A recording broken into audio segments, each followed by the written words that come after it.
This is not an ordinary portrait. It's called The Fortunate Slave, and it was painted in 1734 by the English painter William Hall. On the surface, it might look like a typical English painting, but what's really special about it is that amongst all the paintings of famous English men and women of the 18th century, this is the very first in which the subject is black. And once you know the story of its subject, Ayuba Suleiman Diallo, you'll see what makes this painting extraordinary. Born and raised in eastern Senegal to a prominent Muslim family, Diallo was known for his great intelligence and memory from a young age.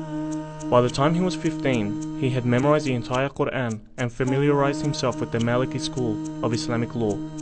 Unfortunately for Diallo, his life quickly changed, from one of study and scholarship to the horror of slavery.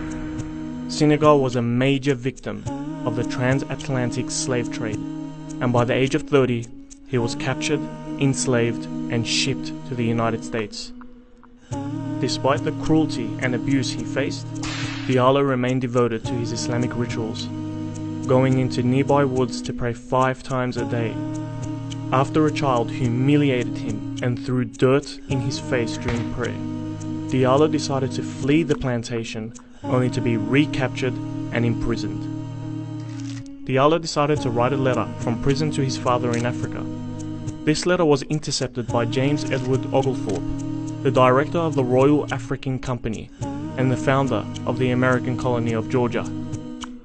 Upon reading it, Oglethorpe wrote that he was touched by Diallo's words and arranged that Diallo was to be freed and sent over to England.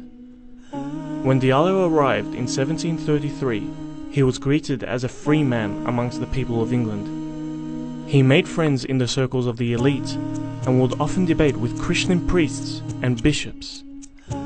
At a time known for its extreme racial prejudice, people were impressed with his intelligence, monotheistic beliefs, and piety. Diallo was approached by William Hall to paint his now famous portrait. What makes this portrait significant is not just the presence of a black man, it's the way he's depicted. When people of African descent were painted in the 18th century, they were almost always shown in racist and demeaning ways.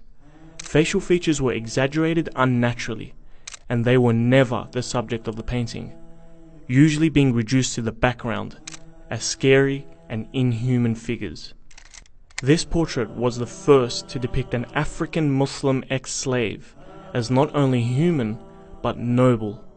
His posture and frontal direction were chosen to make him more likable, and his expression is pleasant, rather than evil or disturbed.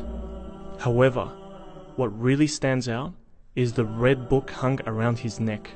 This book is one of 3 Qur'ans Diallo had written purely from memory during his imprisonment. In many ways, this portrait sums up his incredible story.